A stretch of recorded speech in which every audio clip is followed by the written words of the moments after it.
Long before the stars were named, and before the first mortal mind dared to imagine the divine, there was the warp, an endless sea of emotion and potential, unformed and untamed. It did not shimmer with color, nor pulse with power. It was still, not dead, but dreaming. In this vast psychic ocean, thought itself had not yet carved its mark. The warp was a mirror without reflection, a canvas without pigment. But then, something changed.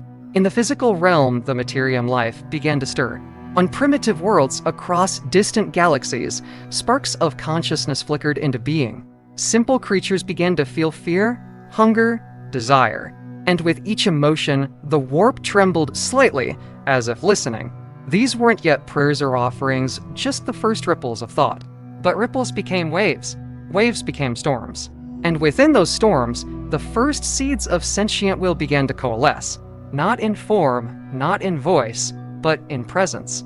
This was the silent birth of something vast and watching.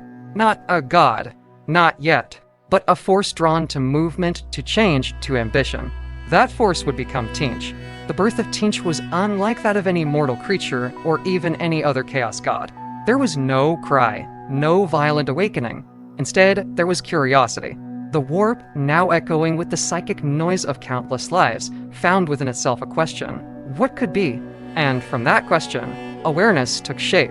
Across the stars, beings were reaching toward knowledge, toward power, toward freedom, and the warp began to echo their hopes, their schemes, their dreams. Among these echoes, one became louder, clearer. It did not shout. It whispered. It did not demand. It offered. Tzeentch emerged from this swirling chorus not as a tyrant or a beast, but as a concept made real. A concept with eyes like galaxies and a voice like prophecy. Where the other gods would rise from singular emotions, rage, despair, ecstasy, Tzeentch was formed from contradiction, the tension between what is and what might be. He was born of ambition unfulfilled, of mysteries half understood. He became not a god of answers, but a god of questions. And once born, he never stopped asking them. Before gods walked the immaterium and demons whispered through the minds of mortals, there was silence in the warp. Not peace, because peace suggests tension held in balance, but true stillness, like the breath before a scream. This was a time before sentient thought had reached a critical mass, before minds across the stars poured their emotions into the sea of unreality. The warp, the immaterium, the realm beyond these, are names given by those who came later. But in those ancient eons, it was merely potential, a psychic ocean without storms. There were no chaos gods, no lords of rot or rage or pleasure. There was no changer of ways, not yet. But something was already happening. Stars formed in the materium, and on their orbiting worlds, life crawled into being. Primitive creatures began to think. And though they were small and scattered, each mind became a whisper in the warp, a thought, a fear, a dream. And in those dreams, seeds began to form seeds that would one day become gods. As these primitive minds evolved, so too did their emotions. And with emotions came tension, contradiction, conflict, love and hate, hope and despair, ambition and submission. These were not yet strong enough to take shape, but they began to move the currents of the warp. It was not immediate. It took millions of years, eons upon eons, for the warp to awaken to what the materium was becoming. And yet, it did. The immaterium started to echo ever so subtly with the desires and fears of countless species. For most of this time, it remained an echo chamber, shifting but mindless. But with each new civilization that rose and reached to the stars, the echoes grew louder, until one day, they became voices. And from those voices, identities began to coalesce. Not yet full beings, but tendencies, archetypes, emotional masses clustering like stars and nebulae. Corn would come, Nurgle would bloom, Slaanesh would one day be born. But first, there would be change. Not destruction, not decay, not pleasure, but movement. And that movement would have a name. Ambition is unlike any other emotion. It is not content with what is, it burns for what could be. In those early eons, as sentient life began to reach new heights of thought and imagination, ambition emerged like a flame licking through dry grass. It did not destroy at first. It inspired. Across 1,000 worlds, intelligent species began to look beyond their skies. They asked questions, built machines, challenged limits.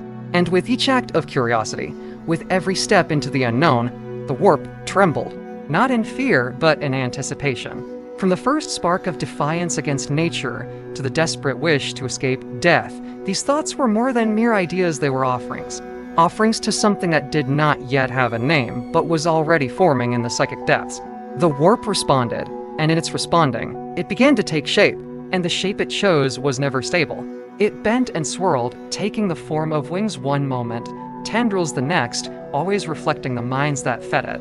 It was becoming Tzeentch, the changer of ways, the lord of ambition. But Tzeentch was not born in a single moment. He was not struck into existence by a thunderclap of belief. He unfolded slowly, as if pulling himself out of the very thoughts that conceived him. Where other emotions led to fixation, rage, rot, lust, ambition led to evolution, to planning, to deception, to movement.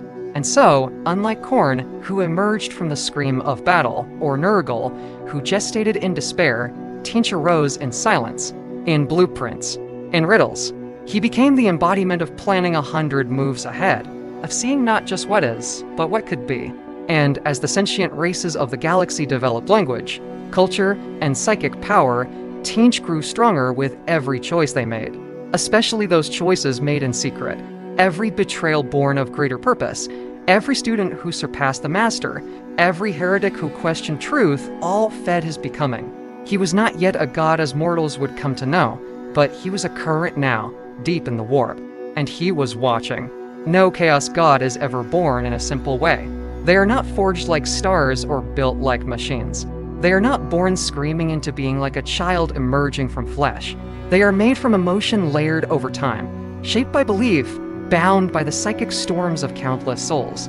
And Tzeentch, more than any of them, was the result of not a single feeling, but a spectrum of contradiction. He came not from love or rage or pleasure alone, but from the endless desire to understand, to manipulate, to rise above.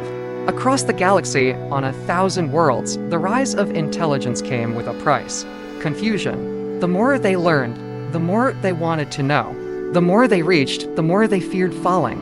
That tension between power and powerlessness, knowledge and ignorance, ambition and failure grew and tangled itself into something alive. And in the warp, a storm of complexity coiled and twisted until it found a form. That form was always changing. Wings folded into eyes, mouth spoke in reverse, flames turned into words. And through that storm came Tzeentch, the god of change, of magic, of lies so beautiful they felt like salvation. Tzeentch did not announce himself with thunder. His birth was not the sound of war drums, but the murmur of understanding, the soft gasp of someone learning a forbidden truth. His first followers did not even know they served him. Scholars studying forces beyond their comprehension, psychers who heard voices guiding their growth, rulers whose sudden insight granted victory after victory, they were all threads in his unfolding. As his awareness expanded, so did his hunger, but not hunger for flesh or worship or even domination. No, Tzeentch hungered for complexity, for the dance of fate across infinite timelines. He saw not just what could be, but what must be, what would never be, and what should have been. He became a god of potential, of possibilities woven like silk across a web that never stopped growing. He did not need temples. Every question asked in secret was a prayer. Every lie told to reach a greater truth. Every plan made in defiance of fate. Every story rewritten to favor the teller. These were his sacraments. And the warp trembled with joy, for a god of mind and magic had taken his place among its undulating waves. Where Khorne feeds on blood and rage, and Nurgle on despair and entropy, Tzeentch is sustained by the force that flows through every decision, every longing, every moment of being dreams of something different. Thought itself becomes fuel. In the immaterium, emotion is not abstract, it is tangible, shaping reality with every heartbeat. A fleeting doubt in a priest's sermon can open a rift. A child's wish to fly can summon wings that twist and burn. These aren't miracles or curses, they are manifestations of the warp's response to the living mind. And at the center of this storm of meaning sits Tzeentch, a vortex of ambition, contradiction, and revelation. He is not merely influenced by thought, he consumes it, reshapes it, becomes it. On distant worlds, as civilizations grow more complex, Their collective consciousness pumps psychic energy into the warp like lifeblood, and that blood becomes Tzeentch's wine. Not because they believe in him, but because they believe in something. Belief is his domain, and when enough belief mixes with the will to act, the warp answers with change. Emotion in the materium is fleeting. Joy fades, anger cools, hope dims. But in the immaterium, those emotions crystallize, echoing forever unless transformed. That is the domain where Tzeentch thrives.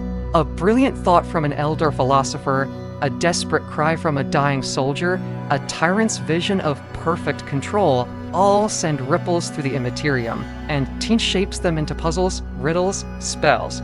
To serve him is not always a choice. Often, it is the natural consequence of thought taken too far.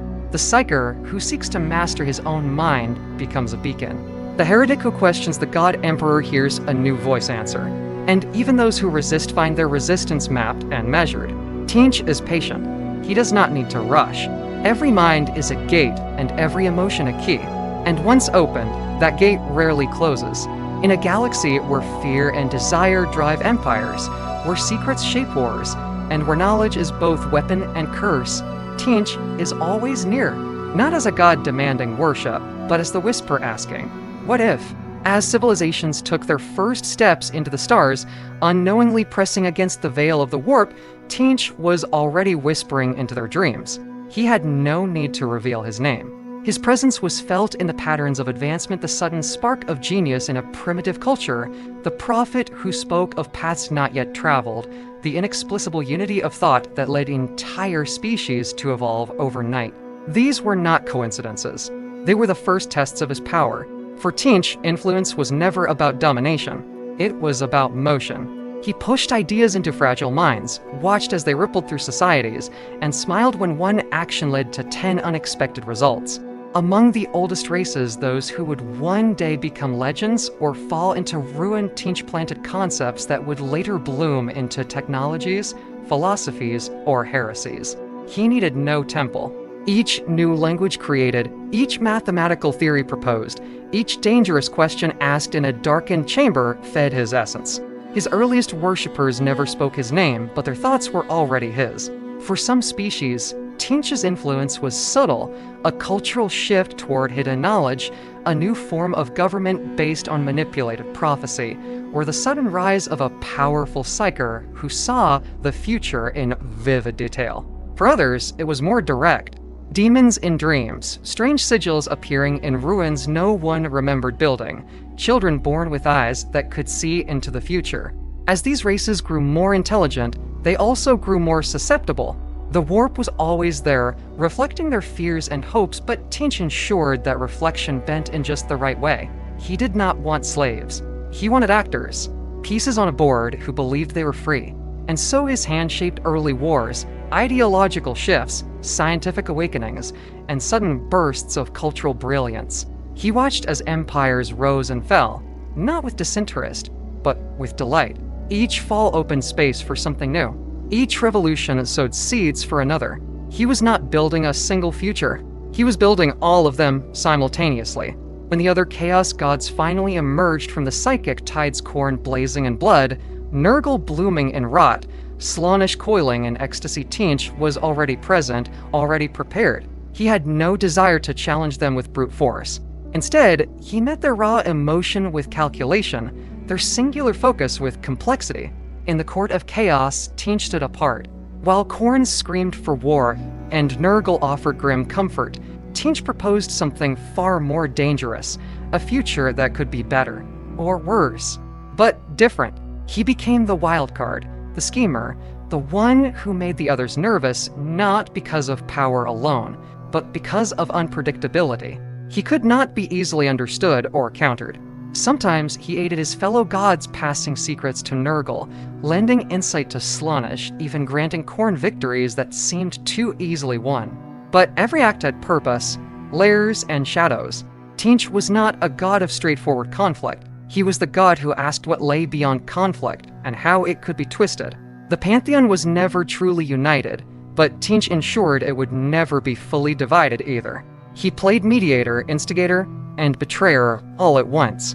And yet, it was more than divine politics. In this strange balance of powers within the warp, Tzeentch ensured that he always remained relevant, always essential. His demons, lords of change, pink and blue horrors, and shifting entities of mind fire were not just warriors, but envoys of madness, symbols of his shifting dominance. His realm began to reflect not just his mind, but the madness of chaos itself, a place where reason collapsed and yet still existed in some form. His influence among the gods grew not because of loyalty or strength, but because without him, nothing moved. He made the other gods react. He bent their plans, broke their momentum, redirected their wars. And so, even among immortals, Tzeentch remained unknowable. The god who could never be predicted, never be trusted, and yet could never be ignored.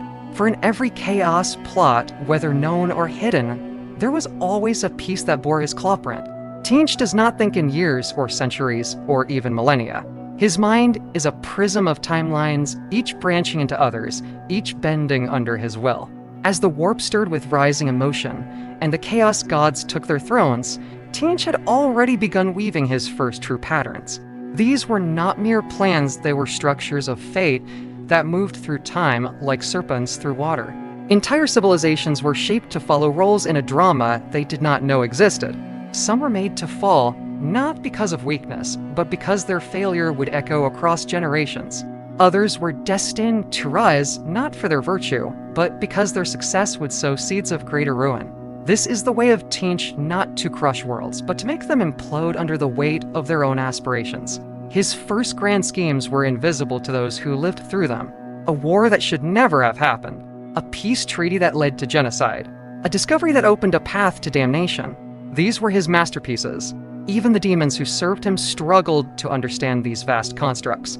Lords of change, beings of immense intellect and prophecy, saw only fragments of his true vision. They argued among themselves, each claiming to grasp a different interpretation of the great plan, each secretly believing that even Tzeentch had lost track of it.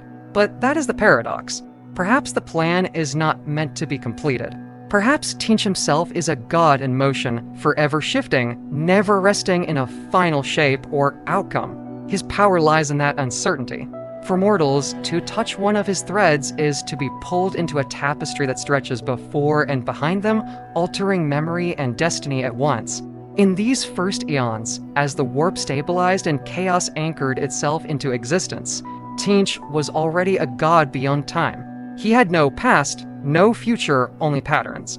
And in each pattern, the only constant was change. He became the architect of the unknown, and all who sought to understand him became part of his design. In the endless ocean of the warp, where emotion sculpts reality and time flows in all directions at once, four powers eventually rose to rule the storm. Each one a reflection of the mortal soul's deepest needs and darkest drives.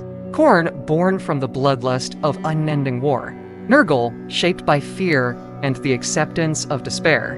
Slaanesh, a child of excess and sensation. But among them stood Tzeentch, not with a sword, nor with a bloated smile, nor with a seductive gaze, but with eyes that saw every possible future and hands that never stopped weaving.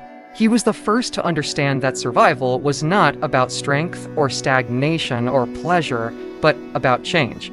And so, while the others fought to expand their domains, Tzeentch laid plans that stretched beyond their battles. He knew that conflict was inevitable, and more than that, it was useful. Conflict fed the warp, and he could feed on that chaos more elegantly than any of them.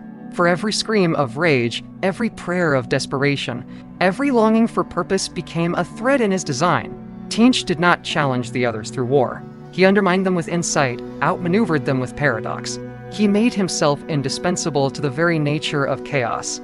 Without him, there was stagnation. With him, there was movement. He whispered into Nurgle's garden and planted doubts that festered. He laughed in Slaanesh's courts and taught them to chase perfection beyond perfection.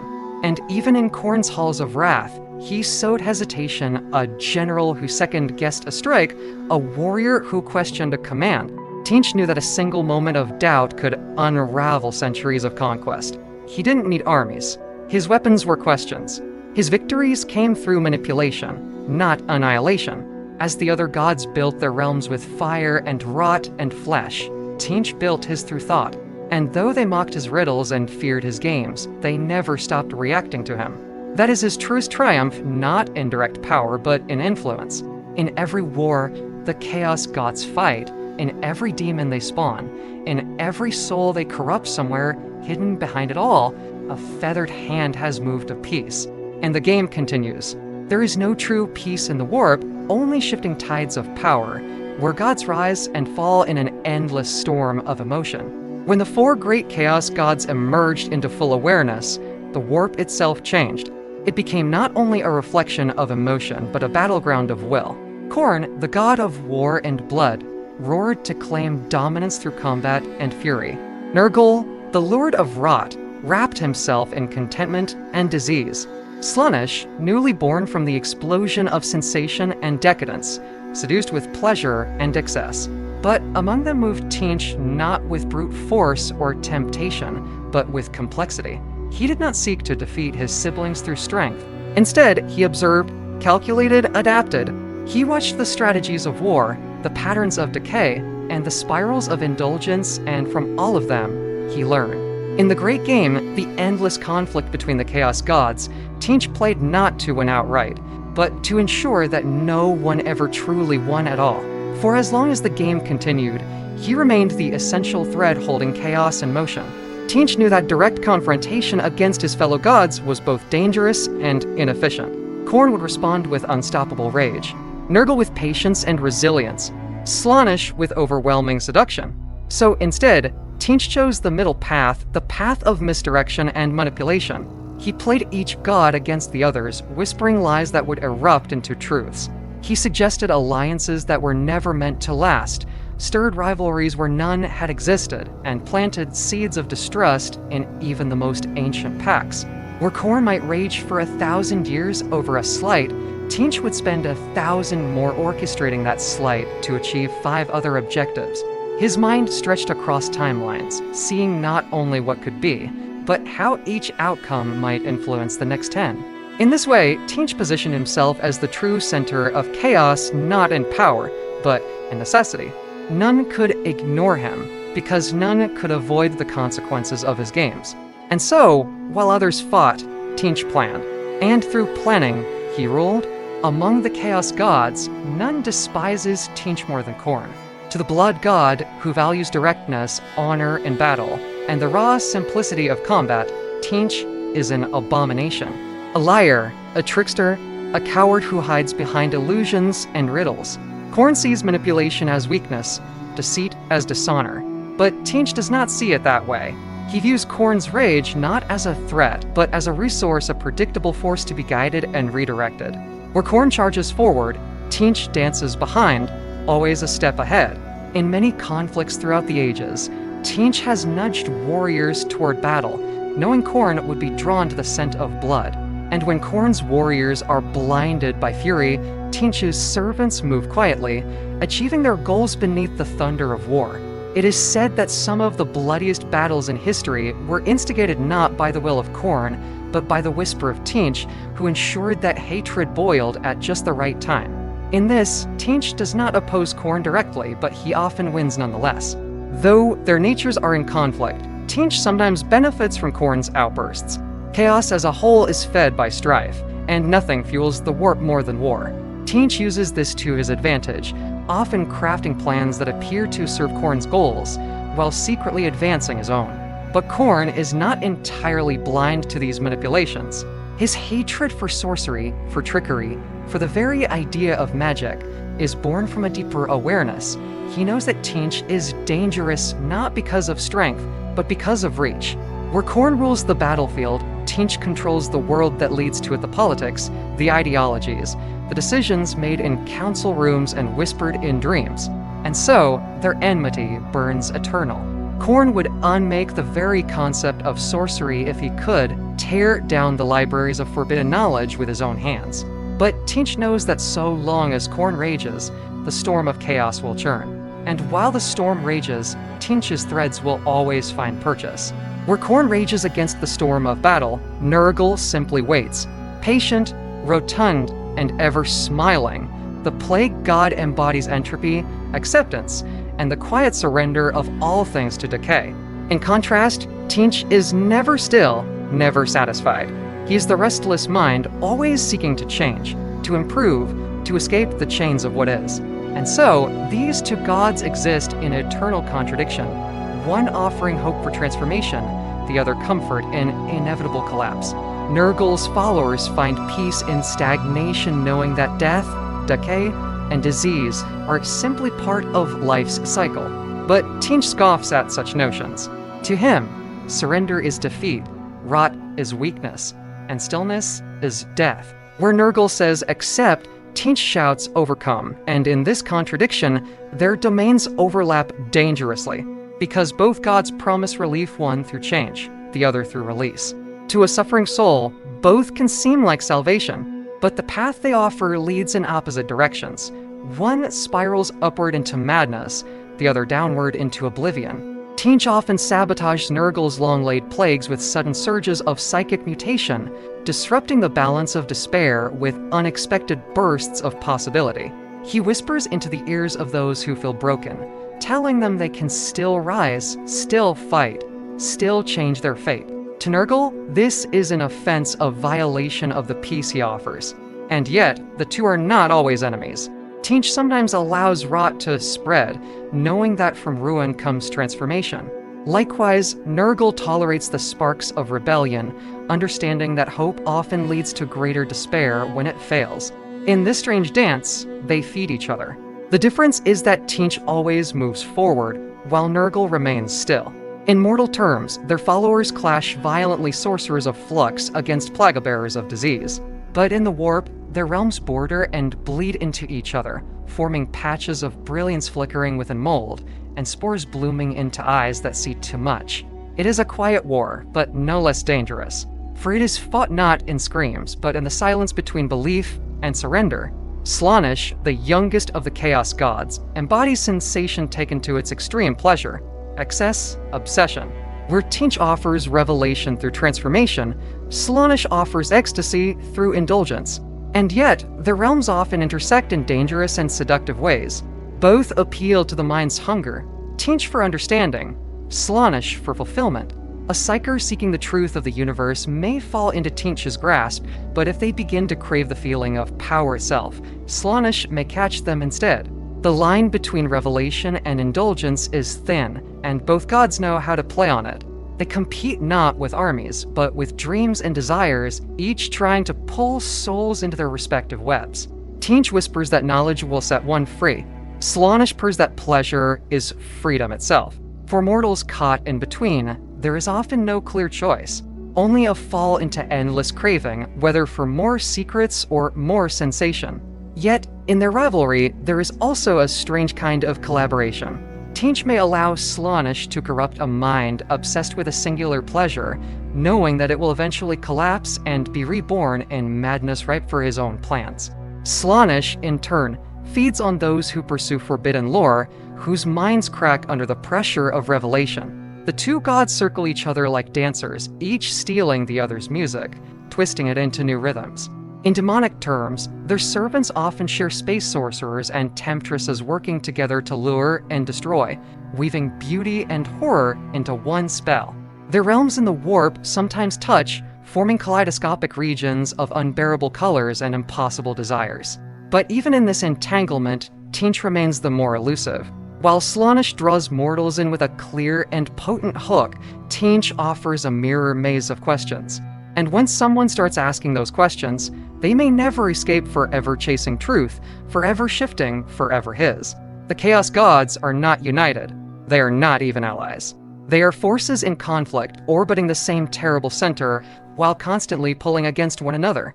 And yet, they do form alliances temporary, shifting, fragile. Tzeentch, more than any, understands the value of alliance, and the inevitability of betrayal. He makes pacts not because he trusts, but because he sees utility. He may aid Khorne in a war, knowing that the bloodshed will empower a later scheme. He may offer Nurgle knowledge of a new disease, only to unravel it once it has served its purpose. He may stand beside Slaanesh in a plot of corruption, then twist the outcome to fuel his own ascension. Each alliance is a move in a longer game, a knot tied with one hand while the other unties it. Tzeentch's word means nothing, yet it often seems reliable. That is the danger. Even the other gods sometimes believe his lies, if only because the moment demands it. Betrayal is not failure to Tzeentch. It is inevitability. Every pact must end in treachery, every union in division. That is the nature of change. He thrives in these patterns, anticipating when and how each betrayal will occur. Sometimes he accelerates it. Other times, he delays it for centuries, letting it rot slowly into collapse. His demons are expert negotiators, offering truths wrapped in deception, promises designed to fail in ways that still benefit their master. The warp itself echoes with these betrayals, alliances broken not in anger, but with cold calculation. To Tzeentch, nothing is permanent. Not trust, not loyalty, not even identity. And so, he plays the other gods like pieces on a board, never holding them in contempt, but never holding them close. They are rivals, partners, and tools all at once, and they know this. Yet still, they engage him because even they cannot resist the pull of the great schemer's game. No chaos realm of Tzeentch, among its ever-shifting skies and impossible towers, reside his most trusted demons, the Lords of Change. These avian monstrosities, towering and cloaked in feathers of flame and shimmer, are not merely warriors. They are reflections of Tzeentch's own mind, cunning, manipulative, layered with paradox and prophecy. Each Lord of Change carries knowledge vast enough to shatter a mortal's sanity, and ambition deep enough to reshape entire worlds. They do not serve Tzeentch out of fear or devotion. They serve because they are part of him, extensions of his schemes, fragments of his ever-changing will. Each one believes it understands Tzeentch's true purpose, and each believes the others are wrong. Yet they all act in harmony, not through agreement, but through convergence of competing plans that somehow always serve a greater arc. In the court of schemes, these lords whisper endlessly, trading riddles like currency, weaving spells within spells. It is said that even the passage of time bends within their presence, forming loops that rewrite past conversations while they are still being spoken. Beyond the Lords of Change, Tzeentch's court includes lesser demons, pink horrors, who split into blue horrors when slain, and further into brimstone horrors, each explosion birthing more chaos. These creatures reflect the fractal nature of Tzeentch's power. Nothing ends, it only transforms. The court itself is a manifestation of layered schemes, rooms that change purpose as thoughts change, stairways that remember where you've been, but not where you're going. Mortal sorcerers who are granted audience often leave changed not just in body, but in mind, their goals realigned without them noticing. Even among the Chaos Gods, Tzeentch's court is the most dangerous not because of strength, but because it is where meaning itself is fluid. A promise made yesterday may reverse itself tomorrow, and yet still be fulfilled. And at the center, never still, never fully visible, is Tzeentch himself watching, guiding, and smiling. Not because he controls every move, but because every move, even those made in defiance, become part of his design. While the other Chaos Gods revel in their domain's corn in endless war, nurgle and decay, Slaanesh in excess, Tzeentch remains focused on something grander, the pattern beneath all of it. War may rage, empires may fall, realities may collapse, but Tzeentch endures because he adapts. More than that, he anticipates. His influence is not tied to a specific outcome, but to the movement itself. Every shift in power, every revelation, every betrayal, every question asked by a mortal soul feeds his domain. While other gods feast on particular emotions, Tzeentch drinks from the stream of transformation. This is why he cannot be undone. Even when a scheme fails, it may have been a distraction from the real goal. Even when a demon is slain, its death may have triggered a deeper plan. Tzeentch thinks in spirals, not lines.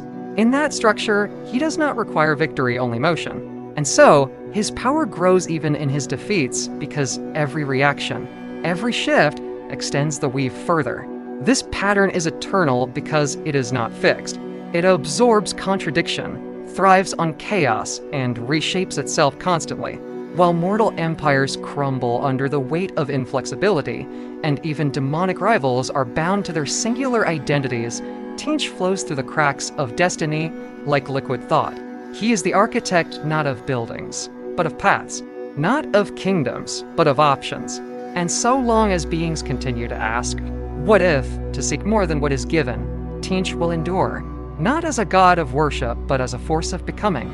Among the Chaos gods, he's the least understood and the most dangerous, not because he holds the greatest strength, but because he writes the script while others still read their lines. In the end, when the last war burns out, when the last scream is silent, and when even the stars forget their names, there may still be a whisper, and that whisper will ask, what comes next? And from the silence, Tzeentch will answer with a new beginning. Magic, as understood by mortals, is merely a shadow of what lies beyond the veil of the warp. It is not a science, nor is it a religion, but rather a relationship, a dangerous and ever-shifting communion between the will of the sorcerer and the roiling madness of the immaterium. Sorcery in the galaxy of Warhammer 40,000 is not a trick or a learned skill alone. It is a raw manipulation of the warp's essence, a channeling of emotion, thought, and possibility into action. And at the heart of this art, whether acknowledged or not, resides the influence of Tzeentch. For he is not merely the god of change, but the embodiment of magic itself. Every spell cast, every rite uttered, every warp-born miracle that reshapes the laws of physics, even when done by those who curse his name, echoes with his presence. His essence suffuses the act of sorcery, because to change reality with will alone is to mimic the nature of Tzeentch. And he watches each attempt, each invocation, with endless amusement. The warp is not passive. It does not simply offer power. It pushes back, demanding a price. And Tzeentch ensures that the price is never what one expects. A sorcerer may reach into the immaterium seeking knowledge, only to find their thoughts tangled in riddles. Another may call forth fire, only to burn with a truth they cannot unsee. This is not cruelty, it is transformation. Sorcery under Tzeentch's gaze is not about control, but evolution. Those who draw on the warp risk being reshaped by it, not just in body, but in soul. And Tzeentch delights in this. For every failed incantation, every corrupted ritual, every moment where power slips from the caster's grasp and takes form on its own, these are sacred to him. They are reminders that magic is not a tool, but a living force. And those who dare wield it are not masters, they are vessels. Some ascend, most fall, but all, in time, become part of his ever-changing design. Mutation is not a failure of the flesh, it is a message. In the grim galaxy of the 41st millennium, mutation is often feared, reviled, and purged with fire. But to Tzeentch, it is sacred. Each extra limb, each shifting eye, each mouth that speaks in forgotten tongues, is a sign that the warp has touched a soul. It is a blessing and a test. Mutation is the visible fingerprint of Tzeentch's will upon the material world. While the Imperium sees it as corruption, the Changer of Ways sees it as transformation, a soul stepping beyond the limits of static form. A body that cannot change is a prison. Mutation, then, is liberation. It is magic made flesh. Some become beasts, others angels. Some become unreadable geometries, breaking the laws of reality with every step.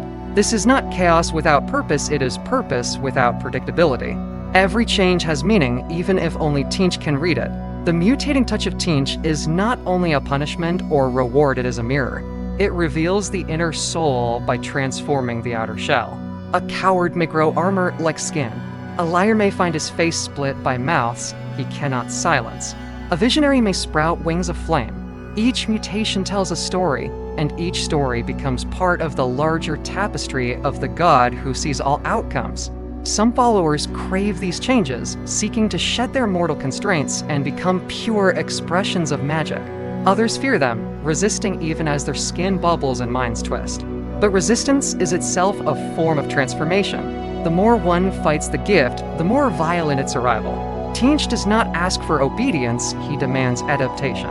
And so, mutation becomes a form of communion, a conversation between the soul and the warp. Whether glorious or grotesque, every change is a step closer to the ever-shifting divine. There is no difference between a gift and a curse when it comes from Tzeentch. What may begin as a miracle often ends in horror, and vice versa. A warrior blessed with unerring aim may find his eyes replaced with swirling orbs that see through time, but cannot close. A healer granted the power to restore life may awaken with hands that burn flesh instead of mending it. These are not accidents. They are deliberate revelations. Tzeentch grants power in forms that test the mind, forcing the recipient to rethink who they are and what they seek. It is the contradiction that defines his touch hope laced with terror, strength wrapped in vulnerability. And in this, he teaches his greatest lesson, that the path forward is never clear, and that only through embracing uncertainty can true power be found. The warp is not a marketplace where one trades faith for miracles. It is a storm, and Tzeentch is its eye. Those who reach into that storm risk being reshaped by its energy, receiving gifts they never asked for. But those gifts, if accepted, can lead to a higher understanding. The line between blessing and damnation is thin because Tzeentch does not honor such distinctions. What matters is motion change. Some who receive his gifts become prophets, others become monsters. Some become both. In the grand schemes of the architect of fate, every transformation has a place. Even madness is a tool if directed properly. And so, to be gifted by Tzeentch is to be chosen for a journey one with no map, no destination, and no return. To walk the path of the sorcerer under Tzeentch is to commit to endless transformation, not just of the self, but of reality. Sorcerers are not mere spellcasters. They are seekers, manipulators, visionaries who crave more than knowledge. They crave authorship over the cosmos. But the path is treacherous. Every new spell opens the door to deeper madness. Every ritual reveals truths that fracture the soul. Yet they continue, driven by the whisper of Tzeentch that promises, just one more step, and you will understand everything. These sorcerers become more than human, more than Xenos. They become conduits of change, their bodies burning with warp light, their minds layered with timelines. They do not age as others do. Some have existed for 10,000 years, still pursuing the next revelation. They are both student and sacrifice, forever changed, never complete. These sorcerers often begin as mortals seeking power to protect or create. But Tzeentch ensures that such noble goals are devoured by ambition. The longer one walks the path, the more they realize. The path walks back. It shapes them as much as they shape it. They learn to bargain with demons, to weave spells that can undo time, to summon realities that contradict themselves. And yet, the more they learn, the less they know. Paradox becomes their language. Some vanish entirely, becoming thought without form. Others become demonic princes, living vortexes of sorcery. And some are left as shattered minds trapped in bodies that melt and reform with every breath. Tzeentch does not mourn these losses. To him, every sorcerer is a brushstroke in a greater painting, a painting that is never finished and never meant to be. Tzeentch's demons are not bound by form. They do not possess fixed shapes, names, or even purposes. They are manifestations of change, and thus are always in flux. A pink horror may cackle one moment, then split into blue horrors the next, each with different voices, thoughts, and faces. A lord of change may appear as a majestic feathered titan one day, and a burning vortex of eyes and riddles the next. These transformations are not random, they are expressions of warp logic, of meaning born from motion. In the warp, where Tzeentch's influence is strongest, his demons shift to reflect the thoughts of those who witness them. They are living metaphors, jokes, paradoxes. A demon may mock its enemies by becoming them, or it may dissolve into symbols that rearrange into a prophecy. These forms are weapons, yes, but also sermons. Each change teaches, each shift reveals, and every movement serves a larger narrative known only to Tzeentch. This mutability makes them nearly impossible to combat. How do you kill what does not stay the same? Even sorcerers who summon them can barely control them. A demon may obey a command one moment, then reinterpret it entirely the next, claiming the original intent has already changed. And it may be right. Tzeentch's demons are not soldiers. They are fragments of his mind, swirling across the battlefield like living strategy. When they attack, they do so with spells that rewrite causality. When they defend, they become concepts that cannot be touched. To face them is to face magic given breath and purpose. And they do not fear death because death to them is merely another form. A transformation, a beginning. This is their nature, to be not what they were, nor what they will be, but what is needed now. and in that fluidity, they are perfect reflections of their master's will. In the end, all paths under Tzeentch lead to one of two fates: ascension or oblivion. For those who embrace his change fully, mind, body, and soul, a place among the demonic legions awaits. These mortals become demon princes of Tzeentch, entities of unimaginable power, freed from the constraints of flesh and time. They become living embodiments of sorcery and ambition, minds burning with secrets that mortals were never meant to hold. These beings shape reality with thought, command armies with a whisper, and see into futures yet unformed. But ascension is rare. Most who pursue it fall into madness, contradiction, or uncontrolled mutation. They become chaos-spawn twisted abominations that babble nonsense, their bodies a writhing testament to failure. Tzeentch does not mourn them, for in every spawn there is still motion. Even failure is useful because it creates new paths, new consequences, new changes. The journey to ascension is never clear. It is not earned through loyalty, nor guaranteed by strength. Tzeentch does not reward service, he cultivates potential. A champion may be loyal for centuries and still become a spawn. Another may commit one act of insight and rise instantly. The difference is not morality or success, but relevance to the greater design.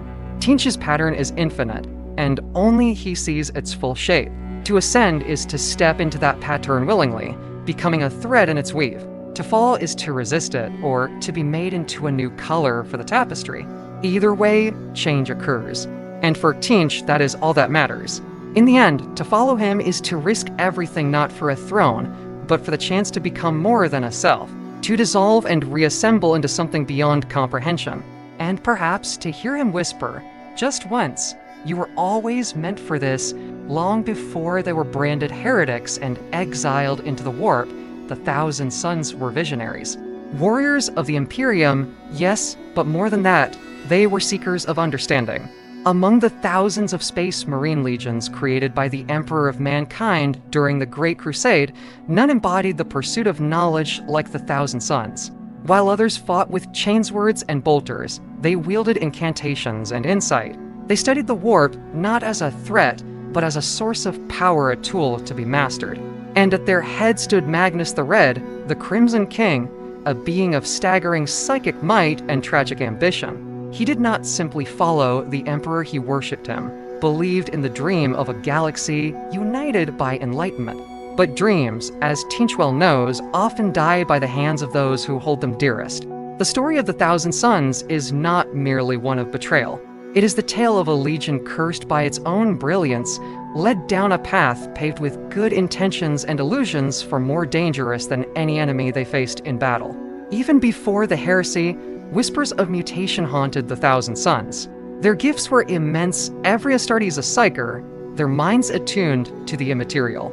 But their bodies paid the price. Flesh twisted, minds frayed, and the very powers they wielded began to unravel them. Magnus sought to save his sons through forbidden knowledge, turning deeper into the warp for answers. And it was there that Tzeentch watched, not as a tempter, but as a mirror. For what is ambition if not change? What is sorcery if not worship, even unspoken? The Thousand Sons, in their pride and desperation, walked a line few could see. They believed themselves masters of fate, authors of a better future. But fate is Tzeentch's domain, and authorship is illusion. Their fall did not come from treachery, it came from the natural gravity of their own desires. And so, when the fires of the heresy erupted, and the Emperor's wrath descended, the Thousand Sons did not fall into darkness. They were simply pulled deeper into the pattern that had always surrounded them, into the web that Magnus knowingly or not had been weaving with every thought. Among the Primarchs, demigod sons of the Emperor forged in the crucible of genetic mastery and scattered by the whims of the warp, none were more attuned to the psychic tides than Magnus the Red. Towering, crimson-skinned, and crowned with a single piercing eye, capable of seeing into realms most minds cannot even comprehend, Magnus was born not just to lead, but to unveil the mysteries of existence. He appeared on the planet Prospero, a world steeped in ancient ruins, sorcery, and forgotten lore and echo of 1,000 civilizations swallowed by time. There, he was raised by scholars and mystics, and the warp itself seemed to cradle his development, nurturing his talents rather than consuming him. Magnus did not fear the immaterium as others did. He embraced it, studied it, and bent it to his will. His psychic potential was so vast that even as a child, he conversed with entities that devoured entire minds. And yet, he did not break. He learned. In him, the Emperor saw a reflection of his own ambition, a being who could peer beyond the veil and return with knowledge intact. When Magnus was reunited with the Emperor and granted command of the Thousand Sons Legion Space Marines, who mirrored his gift for psychic prowess, it seemed a destined union. The Legion, already racked with mutations and instability from their earliest gene seed flaws, found in Magnus not just a leader, but a savior. He stabilized them, trained them, gave them purpose beyond the battlefield. Under his guidance, the Thousand Sons became not just warriors, but scholars, librarians, and seers. They sought truth in the stars, wisdom in the warp, and a future where knowledge replaced ignorance. But such ambition never goes unnoticed by the forces that lurk behind reality. Even as Magnus believed he walked a path of enlightenment, he stepped ever closer to Tzeentch's shadow.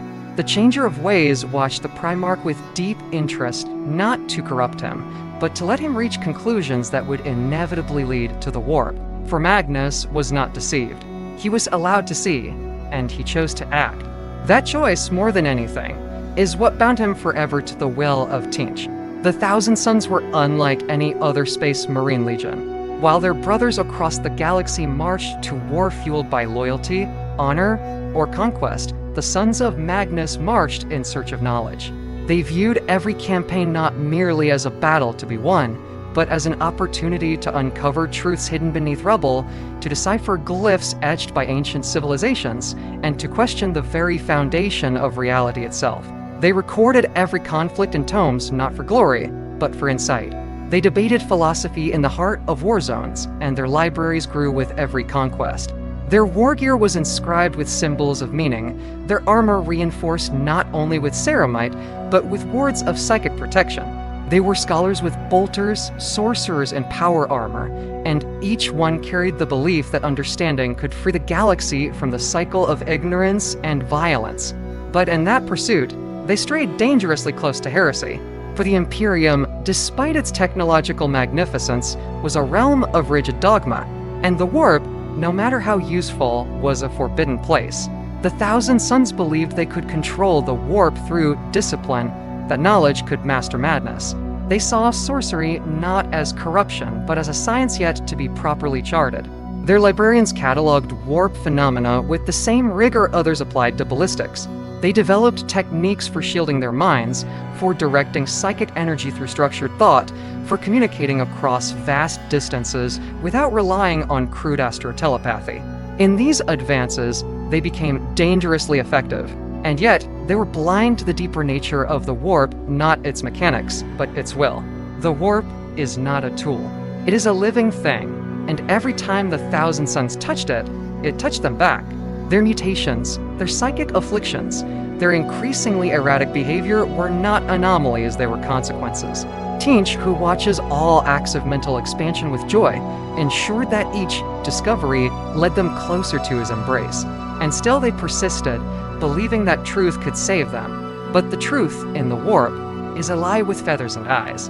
As the Great Crusade expanded and the Emperor's forces pushed further into the stars, whispers about the Thousand Sons grew louder. Other legions began to question their reliance on sorcery, accusing them of arrogance, deviation, and corruption. The word bearers, the wolves of Fenris, even Rogel Dorn himself expressed concern.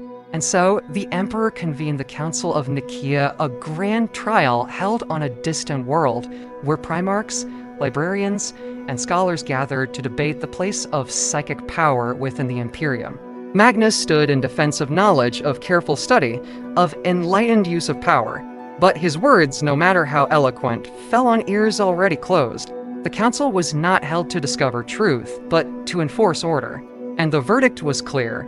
The use of sorcery was henceforth forbidden. The librarious programs were to be disbanded. All psychic practices were to cease. It was a blow not only to the Thousand Sons' identity, but to their very reason for existing. For Magnus, the decree was more than injustice, it was a betrayal. He had believed himself to be a loyal son, a teacher, a guardian of the Imperium's future, And now he was being silenced, punished for the very gifts that made him who he was. Still, he bowed. He obeyed, outwardly. But within, doubt and fury grew. The Thousand Sons returned to Prospero, and while they did not openly defy the edict, they continued their studies in secret. Magnus could not abandon his quest. He saw danger rising in the warp whispers of rebellion, of Horus turning against the Emperor. And so, in desperation, he broke the edict himself. He reached out with all his power to warn his father, using a ritual of unprecedented scale to pierce the veil and deliver his message directly. The result was catastrophic. The warp tore through the Emperor's psychic wards, shattering the golden sanctum of Terra and setting events into motion that would shatter the galaxy. Magnus had tried to save the Imperium. Instead, he broke it. And from that wound, Tzeentch emerged, smiling. The Emperor's response to Magnus's transgression was not swift, but it was absolute. He dispatched Leman Russ, the Primarch of the Space Wolves, not merely to censure Magnus, but to destroy him. The order was clear: raze Prospero to ash. The Thousand Sons, unprepared for betrayal, were caught off guard. They had always seen themselves as loyal. Even in their secrecy, they believed they were protecting the Imperium from itself. But when the sky split and the wolves descended, there was no more room for debate. The burning of Prospero was not a battle. It was a massacre. Arcane towers crumbled beneath orbital bombardment. Libraries that held millennia of knowledge were reduced to embers. The great city of Tizca, shining with psychic brilliance, was flattened beneath the heel of loyalty's wrath. And through it all, the Thousand Sons fought not just with weapons, but with everything they had learned, everything they had tried to protect. They called down storms of fire, rewrote gravity, turned air into crystal blades. But it was not enough. The wolves came with vengeance. The Imperium came with silence. In the heart of this destruction, Magnus faced his brother. Leman Russ, the Emperor's executioner, saw only a traitor. Magnus saw a tragedy. He did not fight with rage. He fought with sorrow. But in the end, sorrow could not stop fate. Russ shattered Magnus's body, broke him utterly. And in that moment, when all was lost, Magnus made his final choice. He called out not to the Emperor, not to his brothers, but to the Warp. And the Warp answered. Tzeentch reached through the veil and offered salvation not for Prospero, not for the Imperium, but for Magnus and his sons. In a storm of sorcery, the Thousand Sons vanished, consumed by the Immaterium and reborn in its fire. Their home burned behind them. Their names were cursed. But they survived, and in surviving, they became something new, no longer just seekers of knowledge, but servants of a god who had always been whispering in their dreams. The transition from loyalists to traitors was not immediate. When the Thousand Sons were pulled into the warp, they did not fall into madness overnight. At first, they wandered, lost in the tides of unreality, their minds fraying at the edges, their dreams haunted by symbols and riddles they could no longer ignore. Magnus himself was broken, his body shattered, his spirit fragmented.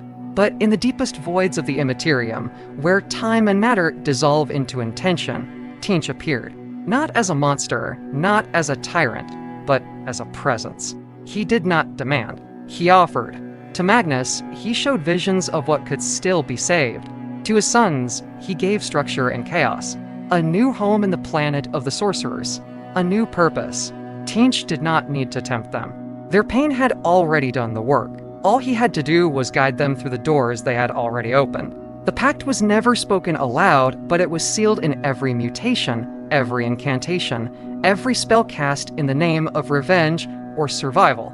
From that point forward, the Thousand Sons were no longer servants of the Imperium. They were sorcerers of the Warp, warriors of the Great Schemer, heralds of the Changer of Ways.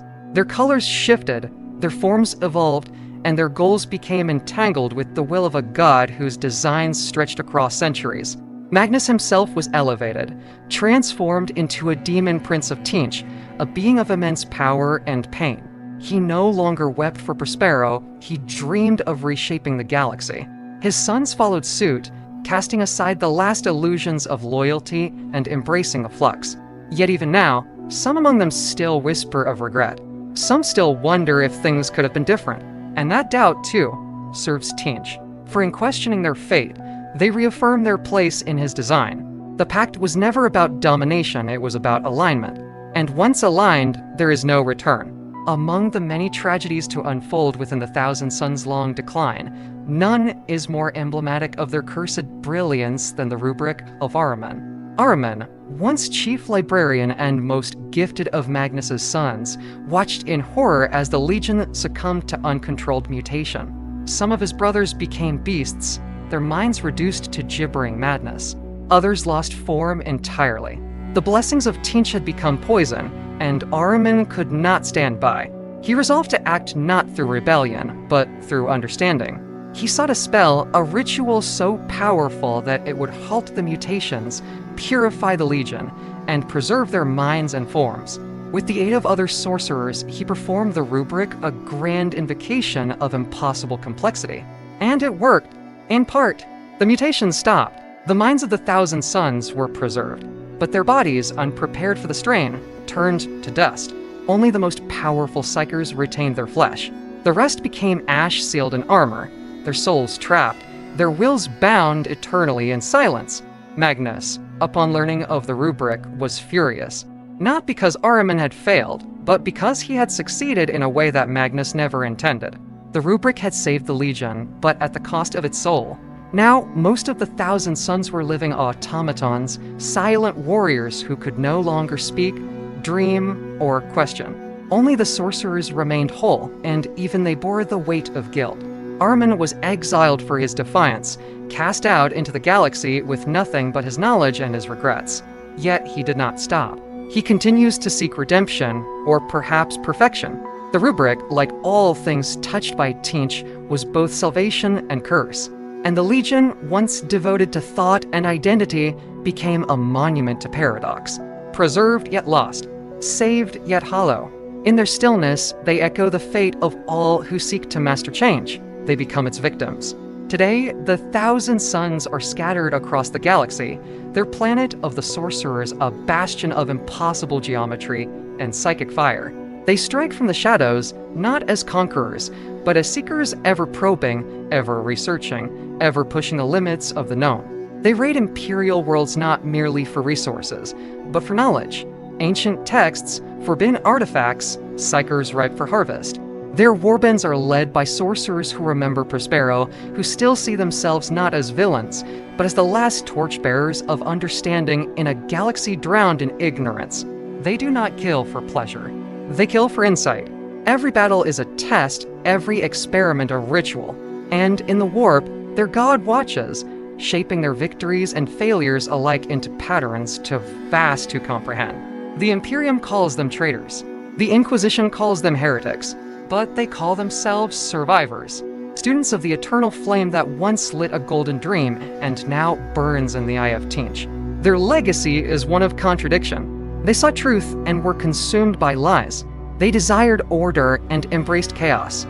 They feared mutation and became dust. Yet through it all, they endure. In the 41st millennium, where empires collapse and stars flicker out, the Thousand Suns remain unchanged in their purpose, even as their forms shift endlessly.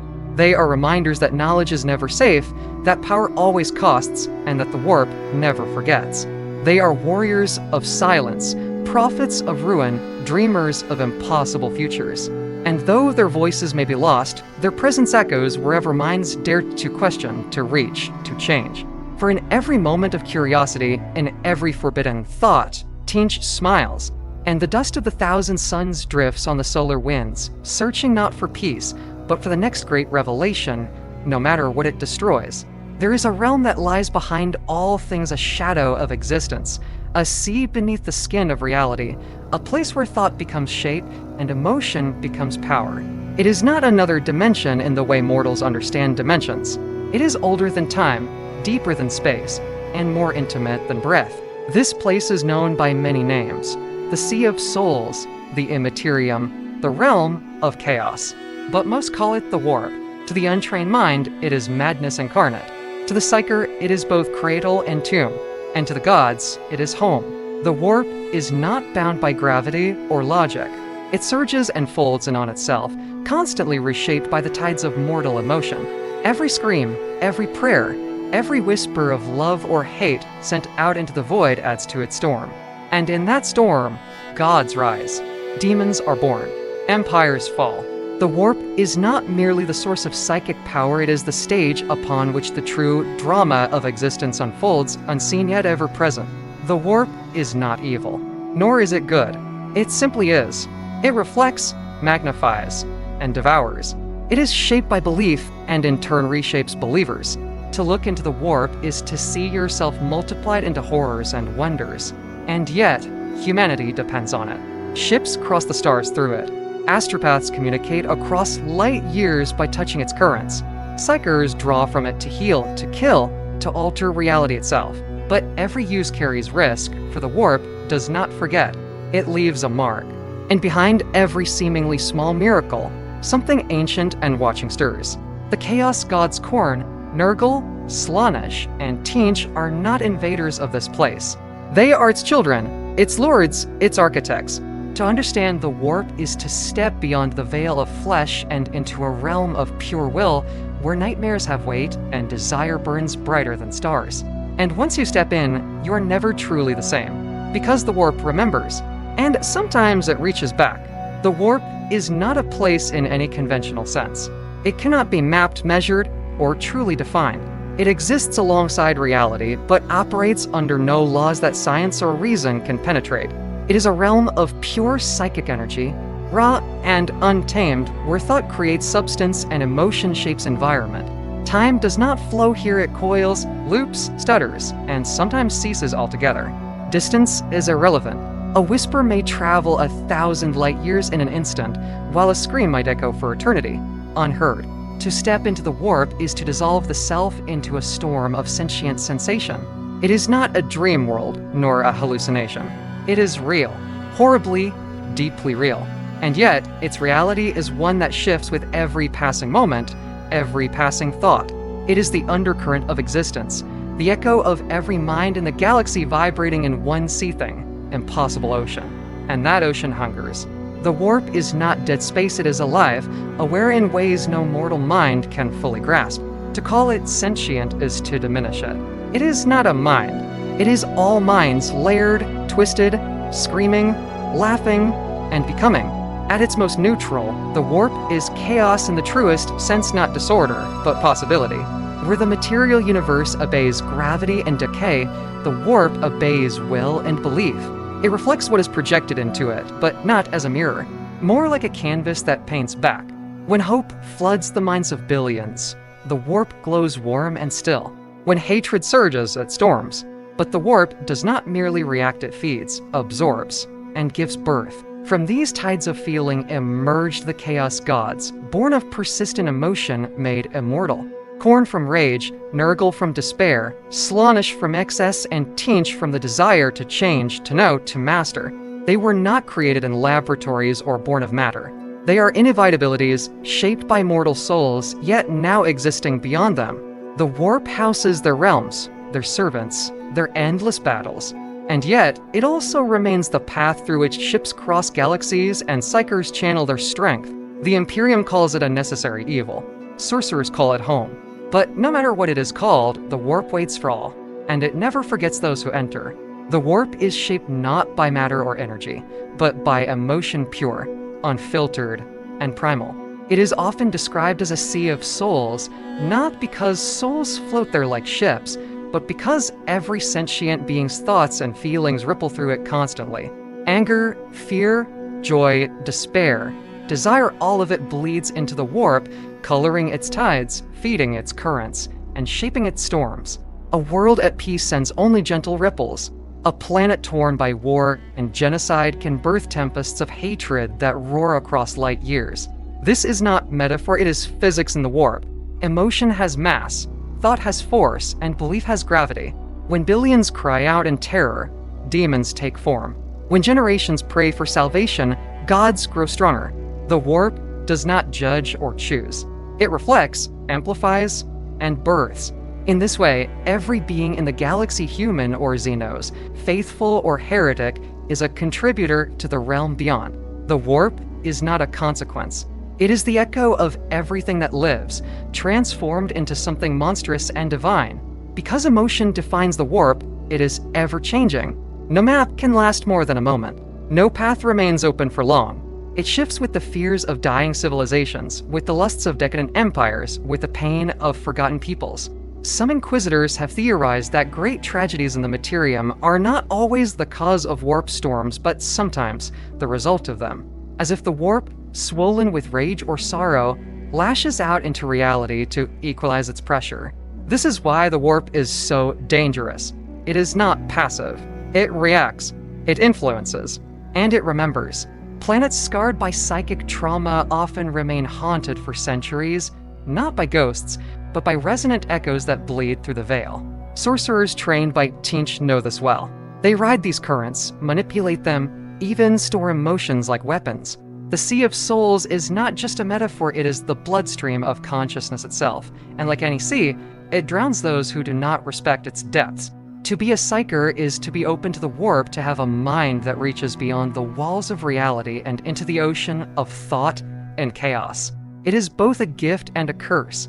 Psykers can perform miracles, heal the wounded, incinerate enemies with a glance, bend machines to their will, but they're also exposed. The warp whispers to them, tempts them, crawls into their dreams, and stirs their fears. Most psykers begin to feel its pull long before they understand it. Visions, voices, strange emotions not their own. Many go mad before they even speak their first word of High Gothic. Those who survive are often marked by dread or awe, feared by others, hunted by the Imperium or by demons, and always teetering on the edge of corruption. To draw power from the warp is to invite it in, and once inside, it does not leave quietly. Tzeentch, more than any other god, favors psykers. He sees in them the potential for true change, for rewriting reality itself, and he offers them dreams, visions, possibilities. Not all take the bait, but all see the lure. Within the Imperium, psykers are both revered and reviled. They are needed to sustain communication across the stars, to navigate the warp, to protect worlds from Xenos and heretics. And yet, they are also feared as gateways to destruction. A single untrained psyker can doom a planet, opening portals to the warp that flood cities with demons. Thus, they are gathered by the Black Ships, judged by the Inquisition, and either destroyed or enslaved to the Golden Throne. Those who escape often fall into the service of chaos, where their power is no longer limited, but nurtured. Tzeentch, in particular, does not bind his psykers. He frees them into madness, into mutation, into godhood or oblivion.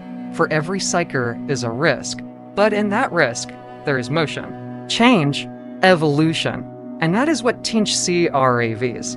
Whether they burn worlds or redeem them, psykers are the hands through which the warp reshapes reality, and those hands are always trembling. Travel through the warp is essential to the Imperium's survival.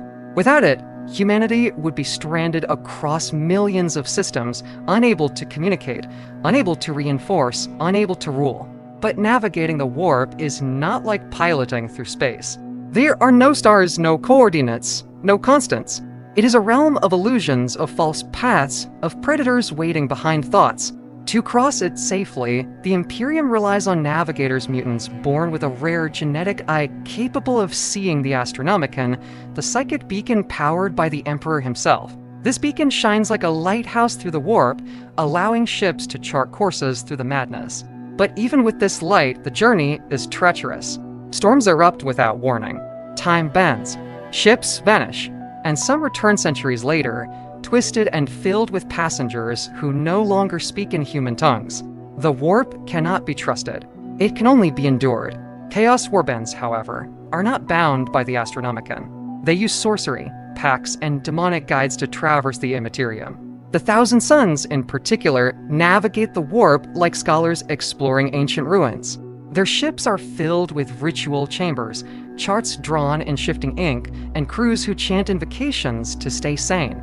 Tzeentch favors those who explore his realm with reverence or with ambition. He alters paths, reshapes exits, sends visions to those who dare too much or ask too little. In the warp, a ship may sail straight and arrive nowhere, or drift aimlessly and find its destination by accident. Time may pass in seconds or decades. Those who try to control the warp often vanish. Those who submit to it may survive, but are changed. Navigation, then, becomes not a science, but a spiritual journey. And Tzeentch ensures that every traveler learns something, even if they lose everything else. There are few natural disasters in the galaxy more feared than warp storms. Unlike the tempests of the physical universe, hurricanes, earthquakes, supernova warp storms are not bound by physics or causality. They are eruptions of psychic energy, born from collective emotion or divine whim that tear through the fabric of reality like fire through parchment. A single warp storm can isolate systems for centuries, making travel impossible, communication silent, and aid unreachable. Entire sectors have vanished into such storms, their stars dimming, their histories becoming myth. Some return, changed beyond recognition. Others never do. The worst storms are not just storms, they are tears in existence, where the barrier between real space and the immaterium thins to nothing. In these places, demons spill forth. Reality becomes fluid. Time fractures. People age in minutes or regress to childhood. Ships caught within may emerge in the past or in futures that never were. And at the heart of many such anomalies, one finds the fingerprint of Tzeentch, the master of possibility. For the changer of ways, warp storms are not chaos. They are strategy. Each disruption alters the flow of fate, reroutes plans, breaks alliances, and opens new opportunities. A warp storm that isolates a planet may prevent reinforcements, leading to rebellion, leading to conquest, leading to a new demon world. Another may swallow a Black Templar crusade, only to spit it out on the doorstep of a Necron tomb. Tzeentch delights in these ripples. To mortals, the storms seem random, cruel. But to him, they are brushstrokes on a canvas of eons. And where others see destruction, he sees narrative. Some believe that entire star systems were created by warp, collapsed false realities, spun from emotion given mass. Whether truth or legend, it reflects the core of the warp's danger. It is not only reactive, but creative. And once it reshapes a region, the scars never fully fade. The warp does not erase, it rewrites. Beyond the raw tides and storms lies something more structured, if structure can exist in such a place. The realm of chaos, the deepest region of the warp, is where the chaos gods reign. Here, reality is molded by divine will. The laws of physics, time, and even thought are subject to constant redefinition. Each chaos god commands a dominion shaped by their essence. Tzeentch's domain is a maze of shifting towers, impossible geometry, rivers of liquid flame, and skies painted with prophecy. It is a place of paradox, where every answer births a question, and each truth contradicts itself. To wander these halls is to lose oneself not to madness, but to awareness so vast it crushes the ego. Demons chant riddles that twist sanity. The very stones of the ground may whisper secrets too ancient to be understood. No mortal can survive long within such places unchanged. Most who enter become part of the realm itself, symbols, dreams, or fuel for greater things. The realm of chaos is not a singular place, it is infinite, layered upon itself, reshaped with every passing thought of its gods. And in this ever-shifting dreamscape, Tzeentch weaves his plans. He crafts futures not yet born, alters the past by manipulating memory, and seeds possibilities in the present. Sorcerers who are drawn to his palace find themselves climbing staircases that lead to their own minds, opening doors into other versions of themselves. Some are elevated, turned into demon princes, their souls encoded into the warp. Others are consumed, becoming thoughts that wander aimlessly for eternity. And yet, all are useful. In the realm of chaos, even failure serves a function. It is a testing ground, a crucible of transformation, and a proving place for those who dare to challenge the limitations of flesh and fate. Here, change is not a threat, it is the law. And in Tzeentch's halls, nothing remains as it was. At the heart of all warp phenomena lies the subtle, patient hand of Tzeentch. Unlike Khorne's violence, Nurgle's rot, or Slaanesh's indulgence, Tzeentch works through suggestion, irony, and inevitability. His influence is rarely seen in the moment, it is felt in hindsight, in the realization that 100 choices made freely led to a single unavoidable outcome. This is his greatest weapon, not force, but narrative. He does not control mortals directly. He shows them paths. He offers questions. He lets them believe in their agency, all while gently nudging the story forward. A psyker dreams of saving his world, casts one spell to many, and opens a rift. A general decides to delay reinforcements, and an entire campaign collapses. A scholar seeks forbidden truth, and in so doing, births a new cult. These are not accidents. They are strands in the tapestry of fate, carefully woven by a god who sees 1,000 futures and sets them all in motion. To fight Tzeentch is to fight the flow of causality itself. Every move you make may already be part of his design. Every attempt to avoid his influence may have been predicted, prepared for, and twisted to serve him. This is not omniscience, it is mastery of momentum. Tzeentch is not all-powerful because he controls events, but because he understands their trajectories better than any other.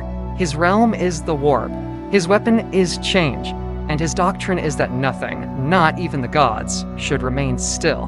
This is why he favors the ambitious, the curious, the heretical. Those who move, who question, who seek these are his instruments, whether they know it or not. And so, the warp remains his garden, a place where dreams take root and grow into nightmares, where intentions are meaningless, and only transformation endures. The illusion of control is his gift. The truth of change is his dominion. And within that truth, the galaxy writhes. There are many who serve Tzeentch without ever hearing his name. Some worship change in the form of ambition, others through knowledge, revolution, or transformation. Across the galaxy, from the lowest hive slums to the gilded halls of noble courts, his influence seeps like ink into paper unseen, but irreversible. Cults of Tzeentch do not always wear horns or chant in tongues. They may be study circles, debating forbidden philosophy. They may be scientist cabals, pushing too far in pursuit of understanding. They may be whispering priesthoods who question dogma, or revolutionaries who burn empires to build dreams. Tzeentch does not demand allegiance. He rewards curiosity, and thus his followers multiply in shadow, drawn not by faith, but by need. They seek change, and in doing so, they become instruments of the changer of ways, whether they intend to or not. It is not always malice that turns a man to chaos. Sometimes it is a question asked one time to many, a truth glimpsed and never forgotten. As the Imperium tightens its grip, as the Inquisition purges doubt with fire, the cults of Tzeentch flourish, for repression breeds rebellion, and dogma births dissent. Every system that crushes thought only sharpens the desire to think freely. Tzeentch thrives in these fractures. He fans the flames of insurrection, not with weapons, but with ideas. His sorcerers spread through hidden passages, their spells wrapped in riddles, their masks carved with symbols that shift when stared at too long. To follow Tzeentch is to embrace uncertainty, to act not for loyalty or hatred, but because change must come. These acolytes are many, mortal prophets, rogue psychers, failed inquisitors, and fallen Astartes alike. They do not always know each other, nor do they need to. The web connects them all. Tzeentch's reach does not spread like an army, it spreads like a contagion of thought, a question that cannot be silenced. And once asked, the galaxy will never be the same. Devotion to Tzeentch wears 1,000 masks, and behind each one lies a different truth or lie. Unlike the blood cults of Khorne or the plague covens of Nurgle, the cults of Tzeentch are rarely uniform. They are scattered, adaptive, and often unaware of one another. One might be a secret society within a planetary university, where professors and students exchange grimoires instead of syllabi. Another may take root in a noble household, disguised as a political salon where revolutions are dreamed under candlelight. Still others dwell in the underhives, among mutants and rogue psychers, where whispers promise power to those who dare to grasp it. These cults do not always invoke the name of Tzeentch directly. Some believe they serve ancient knowledge, others follow visions they do not understand, and a few are simply dreamers twisted by forces they will never see. But all share one thing, a desire to change their world. In that desire, Tzeentch finds his servants, and whether they know it or not, they walk his path. This fragmented nature makes the cults nearly impossible to destroy. Burn one, and two rise elsewhere, adapted and reborn. Each cell is unique, its doctrine shaped by the minds within. Some embrace mutation, seeing it as a sign of divine favor. Others fear the flesh but crave the mind's expansion, conducting psychic experiments in secret chambers.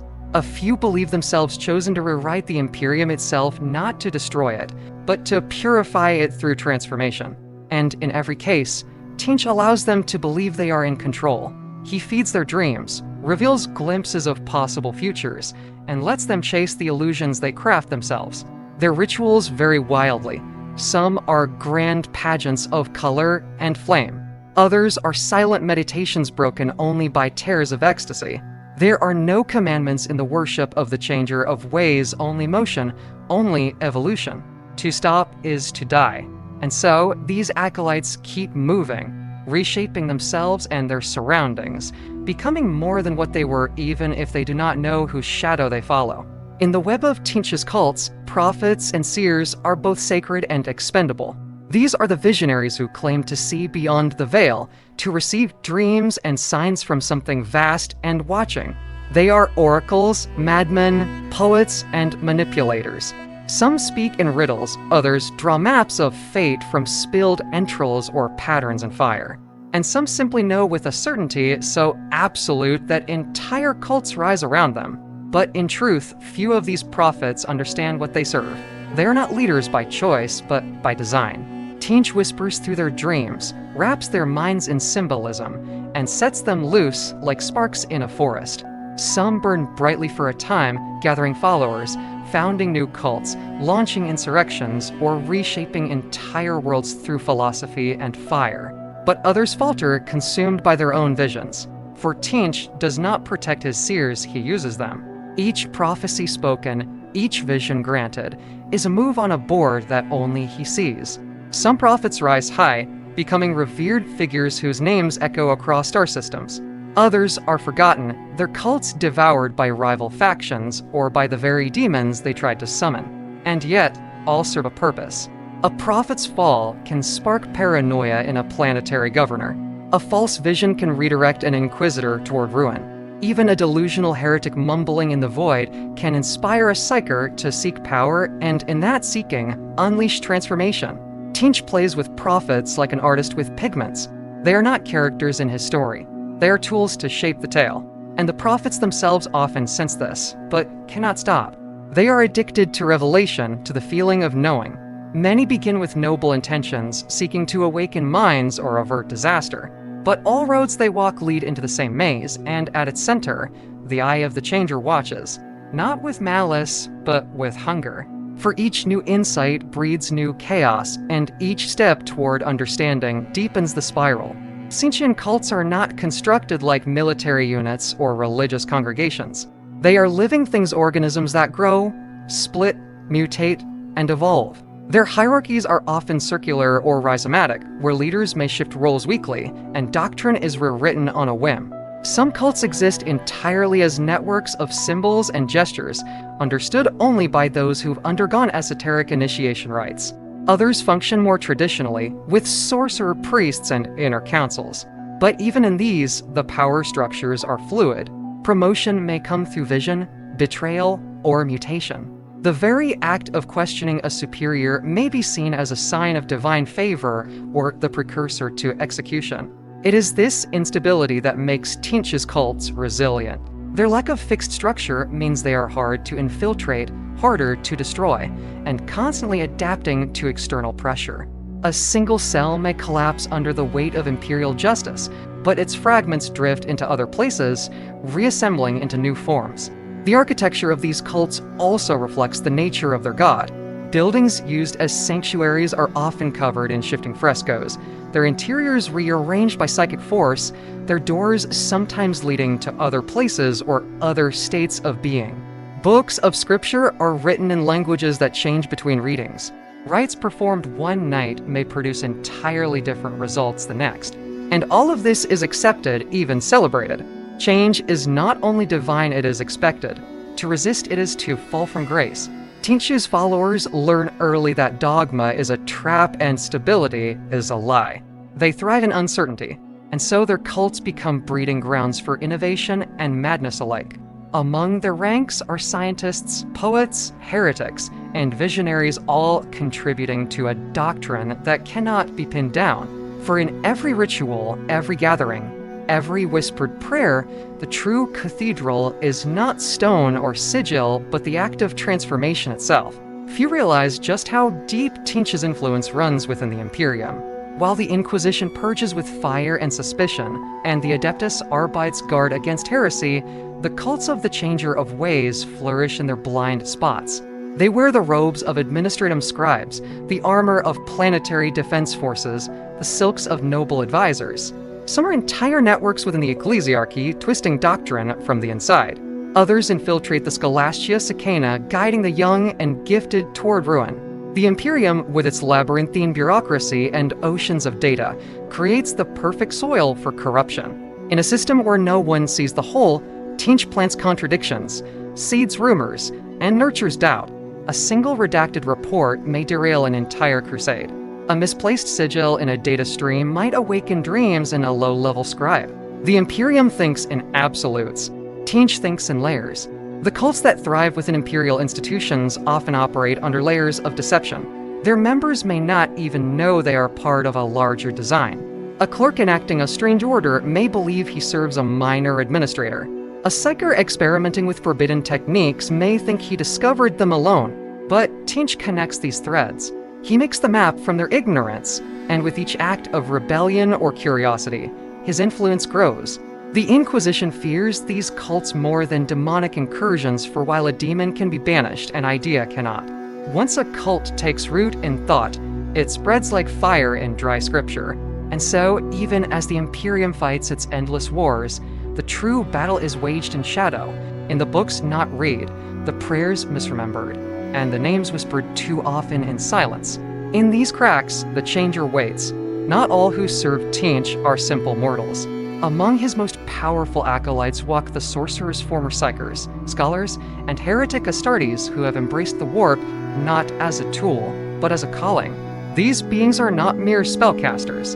They are architects of reality, minds capable of bending causality, reshaping matter, and reaching into the warp to craft wonders or horrors. The most infamous among them are the Thousand Suns, whose crimson armor and burning eyes announce their mastery of sorcery. But others exist isolated renegades, cabal leaders, wandering prophets of flame and glass. Each follows a different path, and yet all walk the spiral of change. Their powers are immense, but never stable. For every new rite learned, they forget something vital. For every truth grasped, another slips away. They are not just changing the world, they are changed by it. And Tzeentch guides them not with commands, but with puzzles, visions, and whispers that sound like their own thoughts. The journey of a sorcerer is never complete. Power comes at the cost of identity, and mastery always unveils new questions. Many begin as seekers hungry for knowledge, desperate to prevent some calamity, or yearning for understanding denied by the Imperium. But the warp has no boundaries. The further they go, the more fragmented they become. Some eventually ascend, their minds expanding into demon princes of Tzeentch, no longer bound by time or flesh. Others are consumed, becoming spawn-twisted masses of magic and thoughtless flesh. Yet even failure is a lesson. Tzeentch values motion, and sorcerers never stand still. Whether cloaked in blue flame, hidden in illusion, or walking openly as lords of chaos, these beings serve as beacons of change. And in every spell they cast, every word they speak, Tzeentch listens for in their ambition, he hears echoes of his own. Among the many blessings that Tzeentch bestows upon his acolytes, none are more feared or desired than mutation. In the service of the Changer of Ways, flesh is not a fixed thing. It is a canvas, ever reshaped by the energies of the warp and the will of the God who watches all movement. To be touched by Tzeentch is to become something more and less than human. A voice may split into harmonies. Eyes may blossom like flowers. Limbs may twist into wings, tongues, or instruments of sorcery. These transformations are rarely random. They are expressions of inner desire, reflections of ambition or thought. Some cultists beg for such change, believing it marks them as chosen. Others receive it without warning, waking to find themselves no longer recognizable in mirror or mind. And yet, even the most grotesque of mutations is not simply a punishment. It is a message, a lesson, a cipher for those who dare to decode the will of a god who speaks in transformation. The line between blessing and curse is razor thin. While some mutants become paragons of power, others lose their minds, their memories, or their purpose.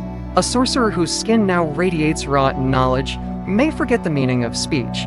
A prophet with 1,000 mouths may scream endlessly, unable to form coherent visions. The most terrible fate is that of the chaos spawn being so warped they lose all sense of self, becoming gibbering reflections of failed transcendence. Yet even they serve a role. In their madness, they terrify, warn, and remind others of what is at stake. Tzeentch offers no stability, no permanence. Every step on his path is a test, and every transformation is both a reward and a trial. Those who accept this truth thrive, becoming ever more attuned to the shifting tides of fate. Those who resist are broken, but even their breaking is useful. For in the end, mutation is the purest form of faith in Tzeentch, the willingness to become something else, again and again, until the soul itself is fluid. To serve Tzeentch is to enter a spiral, a path with no destination, only motion. His cults, his sorcerers, his prophets and pawns alike are all caught in this eternal dance. Change begets change. Knowledge leads to deeper ignorance. Power births new weakness. Every victory opens a door to further struggle. There is no final revelation, no ultimate reward. And this is by design, for Tzeentch does not promise paradise. He promises possibility. An endless unfolding of form, mind, and fate. His followers do not seek rest, they seek ascent. Not in a single act, but in perpetual transformation. To pause is to die. To settle is to betray the path. Thus, the spiral continues, drawing its acolytes ever deeper into mystery and madness. And even when they think they have reached the center, when they believe they finally understand, they find only another spiral, tighter, brighter, more complex. A symbol within a symbol, a truth that consumes all others. This is the essence of Tzeentch's reach.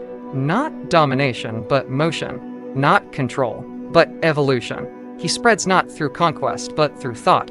Through questions whispered in dreams. Through symbols etched in the margins of holy texts. Through the unbearable tension between what is and what could be.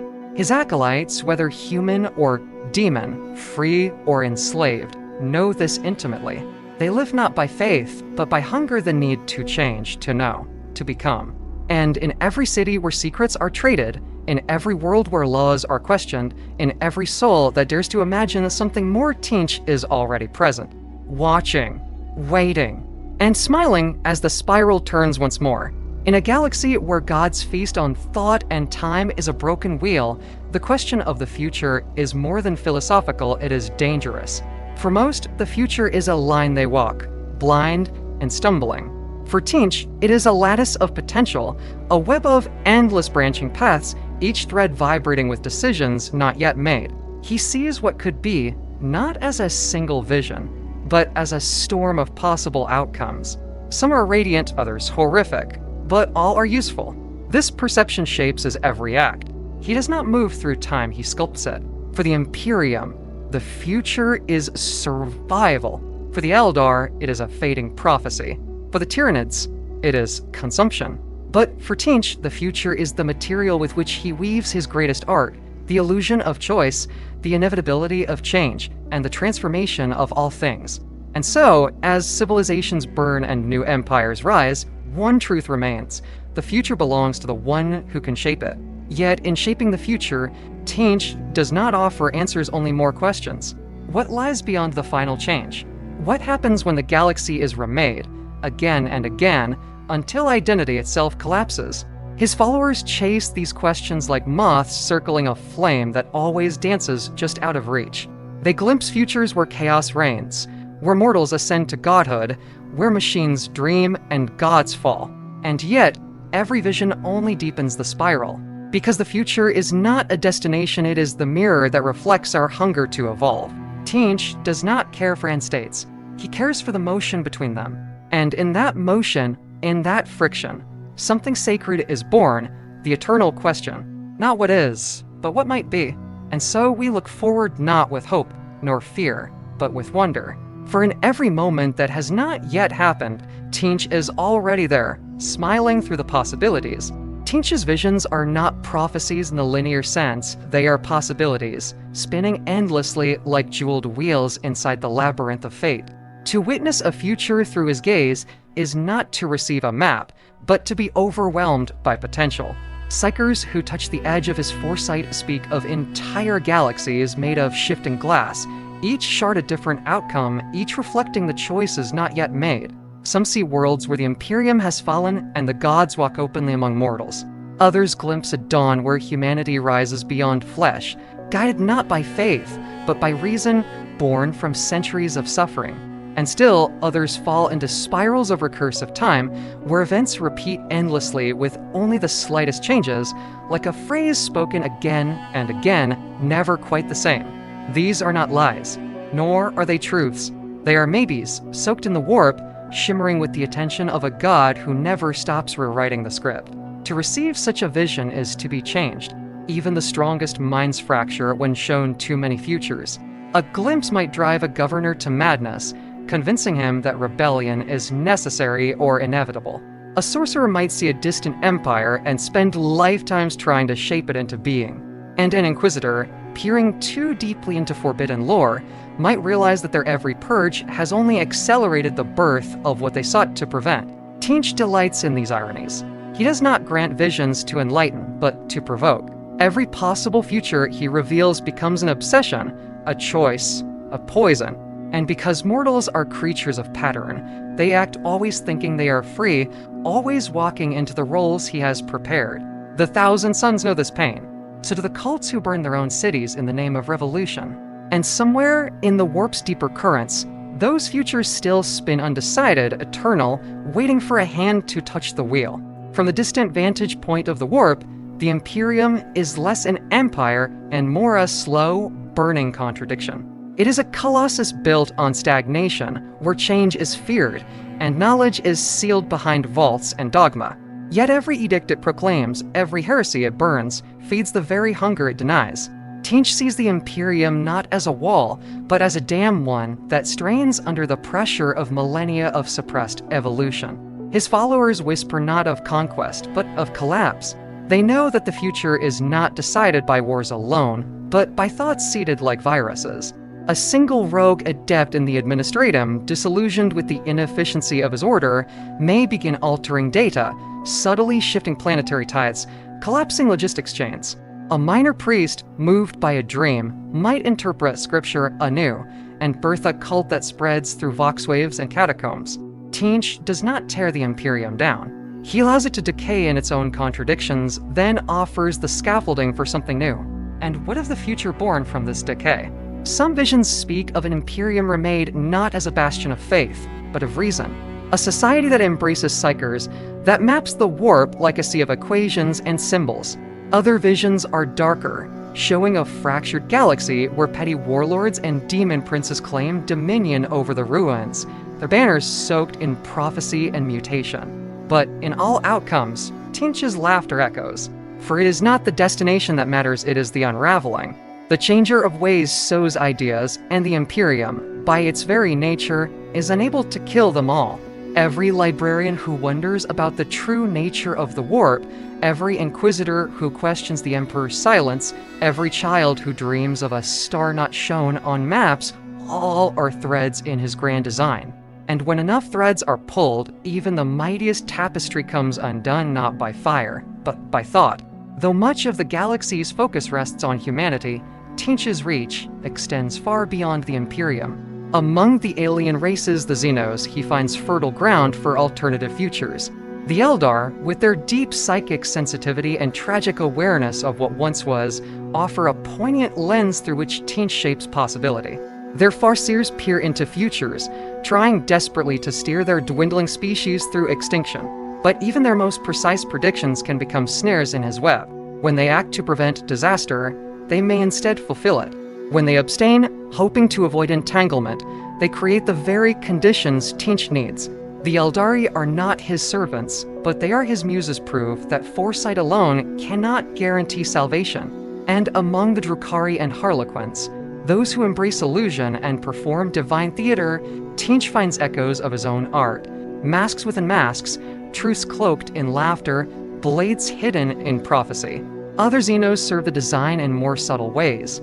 The Tau, young and idealistic, represent a future that defies the grim traditions of the galaxy, a future of cooperation, unity, and evolution through purpose. But such stability, too, can become a tool. Tzeentch allows such dreams to flourish, knowing they draw fire from both the Imperium and Chaos alike, destabilizing the status quo. The Necrons, seeking to reclaim a silent, ordered past, offer a foil to his philosophy of motion, but even they cannot escape the influence of the warp. Their conflicts with the powers of chaos, their struggles against their own flawed biotransference, ripple forward into unintended futures. And the Tyranids' mindless, yet adaptive show that evolution without thought is still a form of change. No species is beyond his notice. No fate is immune to interference. In the theater of the galaxy, the Xenos are not side characters, they are new scripts waiting to be rewritten in ink that burns. For some of Tzeentch's most devoted followers, the future is not about galactic empires or shifting wars, it is about personal transcendence. They do not seek to control the galaxy, but to become something more than mortal, more than thought. They envision ascension into demonhood, merging with the warp, casting aside flesh and time to become avatars of constant change. These are the dreamers, the sorcerers, the mad prophets who believe that by unlocking the right combination of knowledge, power, and will, they can reshape not only their fate, but the architecture of reality itself. Tzeentch, ever the gracious manipulator, indulges these dreams. He grants visions of luminous forms, of stars bending to will, of immortal minds threading the warp like song. And some do ascend. Some become demon princes, their essence braided into the immaterium. But many more fall short and in their failure are unmade, not by fire, but by too much understanding. Oblivion, in Tzeentch's view, is not annihilation. It is the other side of transformation. When a soul fails to ascend, it may shatter into 1,000 fragments, each a whisper, a thought form, a daemon let lost in the tides. Some merge with warp storms, becoming myths that inspire or terrify.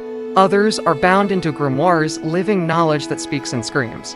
And yet, others simply vanish, untraceable except for the lingering tension they leave in the warp. To pursue the future with too much hunger is to risk becoming part of the design rather than the designer. Tzeentch does not weep for those who fall. He cherishes them. For even failure is a motion, and every broken dream becomes a tool for reshaping the next.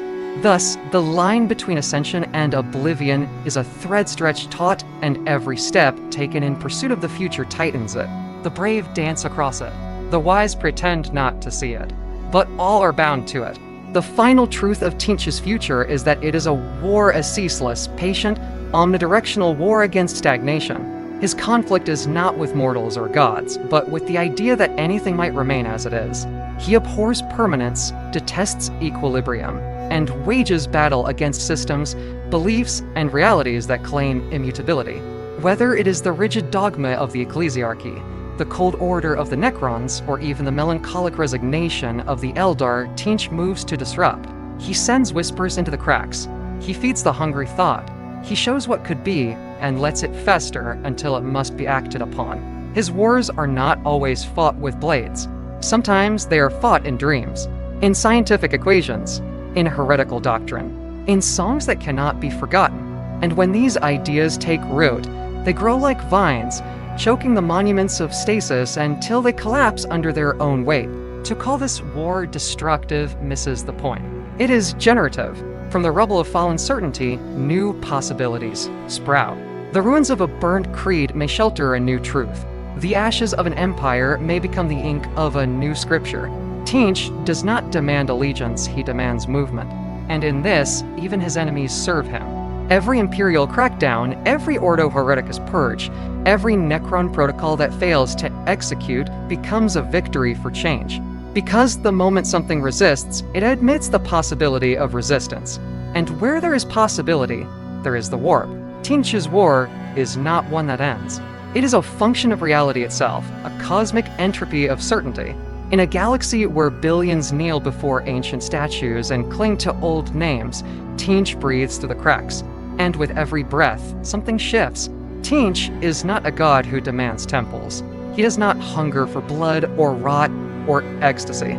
He exists in the question mark, in the hesitation before a choice, in the moment a child asks why, and a civilization shifts its path. He is the whisper behind invention, the spark that ignites reform, the uncertainty that creeps into doctrine. And in every scenario not yet realized, in every moment not yet born, he waits. Not passively, but actively, like a gardener pruning futures, planting doubts, shaping timelines with the delicacy of a poet and the ruthlessness of a predator. This is why his power is so insidious. While corn rages on battlefields and Nurgle festers in disease, Tzeentch spreads like color through water unseen until it has tinted everything. He does not require worship, only momentum. And in every species that dreams of a better tomorrow, he is present, waiting, not for devotion, but for decisions. To the mortal mind, this presence is unnerving. How can one make choices knowing that even freedom may be a form of manipulation? How can one plan, knowing that plans may already be part of a god's game? Yet Tzeentch does not deny agency. He expands it. Every illusion he creates is a maze, but every maze, if followed, reveals a truth. Not the truth of facts, but the truth of motion, that to exist is to change. And even the resistance to change becomes fuel for transformation. Tzeentch does not destroy futures. He multiplies them. He watches them bloom and die in infinite succession, savoring each variation, each nuance. And in the eye of that storm, where every possibility intersects, where every fate folds upon itself, there is his true temple, not built of stone, but of moments. Choices.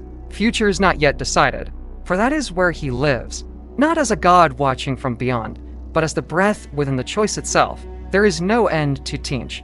No final revelation, no ultimate plan exposed, no victory that lasts longer than a heartbeat. Every scheme fulfilled gives rise to new variables. Every truth revealed becomes the foundation for greater lies. And this is not failure, it is design. Tzeentch does not crave completion. He sees RAV's recursion. His symbol, the spiral, is not a circle, it is an unfolding, a progression without closure. Those who follow him do not reach destinations. They become processes, engines of transformation, and the galaxy itself becomes a mirror of his will. Civilizations rise, evolve, collapse. Species ascend, fracture, adapt. Gods fall and rise again in new forms. The warp is not static. The galaxy is not static, and neither is fate. In the infinite theater of reality, the curtain never truly falls. It is drawn back again and again for new acts, new roles, new lines whispered through new mouths.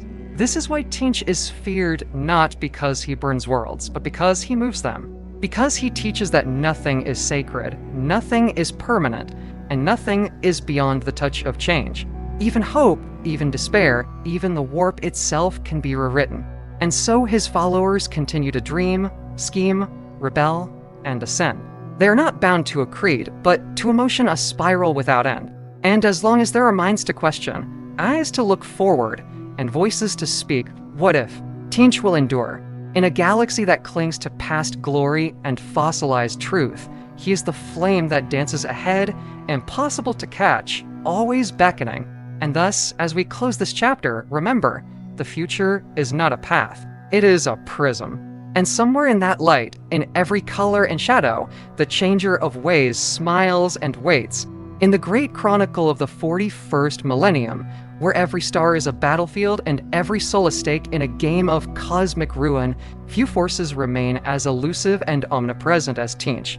He is not a warlord to be conquered, nor a god to be placated with sacrifice. He is the motion beneath the crust of all things, the whisper before the scream, the question before the answer, the shimmer behind every mirror. Through ancient cults and mad prophets, through the rise and fall of sorcerous empires, through the very warp storms that reshape history, Tzeentch has left fingerprints not of flesh, but of thought.